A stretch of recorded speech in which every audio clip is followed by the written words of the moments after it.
और अब बात आम आदमी पार्टी के नेता सत्येंद्र जैन की। दिल्ली विधानसभा चुनाव करीब आ रहे हैं, लेकिन यहां मैनली यमुना पर सियासत तेज हो गई है। आपकी तैयारी क्या है, इनकी रणनीति क्या है? हमारे संवाददाता प्रत्युष खरे ने बात की आप नेता सत्येंद्र जैन से।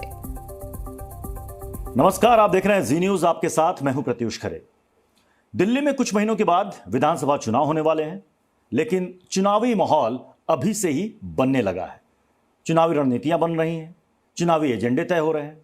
हमारे साथ आज हैं बेहद खास मेहमान, आम आदमी पार्टी के वरिष्ठ नेता और दिल्ली सरकार में पूर्व मंत्री रहे सत्येंद्र जैन जी। सत्येंद्र जैन जी, बहुत बहुत स्वागत है आपका। नमस्कार।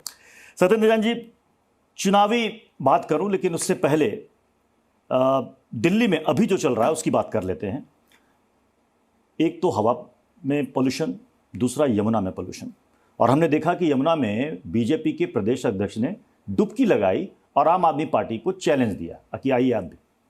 पहली बात तो मैं ये कहना चाहूँगा कि अगर बीजेपी के किसी नेता ने यमुना में डुबकी लगाई, पहले तो कभी नहीं लगाई।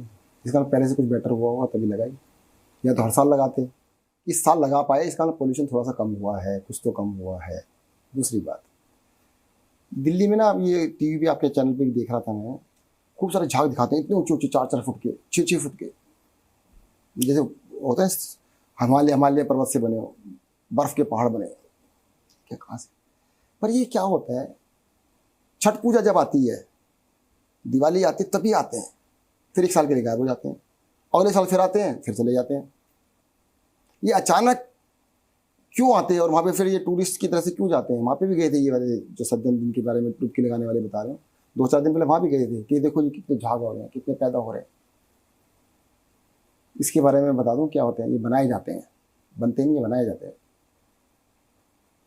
यूपी इरिगेशन वहाँ पर पानी के 12 गेट हैं, उनको चलाता है। मतलब पानी को रोकना और खोलना उनके हाथ में है। सारे बंद कर देते, 2-3 खोलते हैं। वैसे सारे खोल तो झाग नहीं बनेंगे, बंद कर देते फिर झाग बन के कहते झाग बन गए। भाई साहब, कारण क्या होता है? जैसे आप ना थोड़ा सा पानी लें, उसमें हल्का सा सर्फ मिलाओ, उसको ऊंचाई से गिराओगे तो झाग बनेंगे, नहीं ऊंचाई से गिराओगे तो नहीं बनेंगे। सिंपल सी बात है। तो इनको दिखाना होता है। आप क्या हो, आप इतने बड़े चैनल वाले हों, उनसे तो ये झाग चुनावी है? बिल्कुल चुनावी है। जैसे होते हैं बरसाती और चुनावी, अब ये वाली बात होती है। तो यमुना क्लीन हो गई? नहीं, क्लीन नहीं हुई। मैं दोनों चीज़ की बात बता रहा हूँ। देखो, दोनों चीज़ अलग अलग हैं। मैं कह रहा हूँ, ये ऑप्टिक्स के लिए, टीवी के लिए में करते रहते हैं।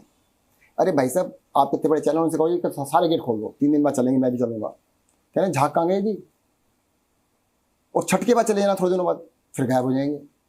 तो ये छठ के लिए होते हैं। यमुना की कोई डेडलाइन आपने फिक्स की? नई डेडलाइन? नहीं, इसलिए बोल रहा हूँ कि आपकी पुरानी डेडलाइन थी कि 2025 के चुनाव से पहले। नहीं, आपको लग रहा है कि स्थिति देख करके कि यमुना बिल्कुल चुनाव से पहले एकदम क्लीन हो जाएगी? देखो, चुनाव से पहले की बात है कि तो 1.5-2 साल कोरोना में निकल गए। कुछ ही महीने बचे हैं सर चुनाव में। अरे सर जी, देखो, कोरोना जो आया, कोरोना की वजह से सब कुछ बंद हो गया था।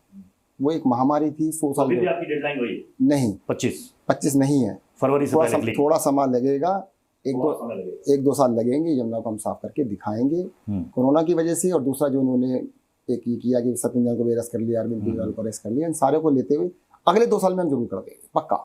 सर, यमुना की तो बात हो गई। अब दिल्ली में जैसे ही अक्टूबर का सीजन आता है, लोगों का दम घुटने लगता है, हवा जहरीली हो जाती है, पॉल्यूशन हो जाता है।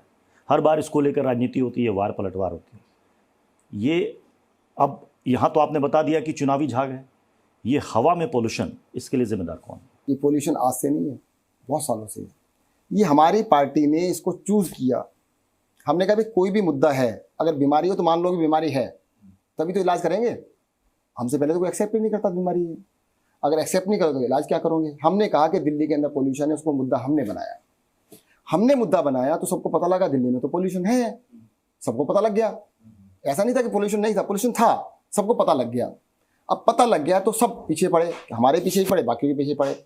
अब जिम्मेदारी ये थी, सबको मिलकर करना था, सबकी जिम्मेदारी बनती है। उसमें केंद्र सरकार भी है, बीजेपी भी है, आम आदमी पार्टी भी है, यूपी की सरकार भी है, हरियाणा की भी, पंजाब की भी, दिल्ली की भी है। सबको मिलकर करना था, पर इसमें थोड़ी सी राजनीति कर रहे हैं। अच्छा, आपने मोहल्ला क्लिनिक, जब आप स्वास्थ्य मंत्री थे, आपने मोहल्ला क्लिनिक, आपका आइडिया था, आपने शुरुआत की। आज मोहल्ला क्लिनिक की क्या स्थिति है? क्या दवाइयाँ प्रॉपर मिल पा रही है? जिस वायदे के साथ आप आए थे, जिस आइडिया के साथ आप गए थे, क्या उतना डिलीवर कर पा रहे हैं या कहीं कोई अड़ंगा है, अड़चन है? देखो, लोग कह रहे हैं कि सत्येंद्र जैन को ना अरेस्ट किया गया यमुना साफ करने पे। पर मैं नहीं मानता कि सिर्फ यमुना साफ करने के लिए किया गया था। अरेस्ट करने के कारणों में मोहल्ला क्लिनिक भी था, कि मोहल्ला क्लिनिक जो है ना, उनको पसंद नहीं आ रहे थे।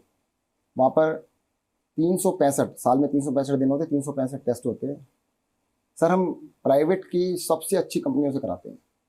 रेनबैक्सी एक लैब है, उससे करा रहे हैं, एक दूसरी लैब है, दोनों टॉप क्लास लैब है। अरे भाई इसलिए कराते हैं, कल को ये कहते हैं ये तो लोकल करा दिए जी हमारे टेस्ट, ऐसे ही कर दिए जी, और फ्री में कराते हैं। एक टेस्ट नहीं करा रहे, जो टेस्ट आपके बड़े अस्पतालों में नहीं होते वो भी मोहल्ला क्लिनिक में होते, सारे कराते हैं। दवाइयाँ भी सारी मिल रही थी, टेस्ट भी सारे हो रहे थे, दवाइयाँ मिल रही थी, डॉक्टर थे, सब कुछ था। कैसे सदमे को अरेस्ट कर लो यार, ये तो बड़ी गड़बड़ कर रहा है, ये सब बंद करा। फिर कहते अरे देखो जब तक तुम थे तब तक तो सब कुछ हो रहा था ठीक, तुम्हारे अंदर जाने के बाद नहीं हुआ। अरे भाई साहब नहीं हुआ ना, कोई बात, अब फिर से ठीक कर देंगे ना। तुमने जो करना था कर दिया, अब हम करेंगे। मैं फिर से रिपीट करूंगा कि ये ब्रेक फेल करने की राजनीति जनता पसंद नहीं करती। जी न्यूज़।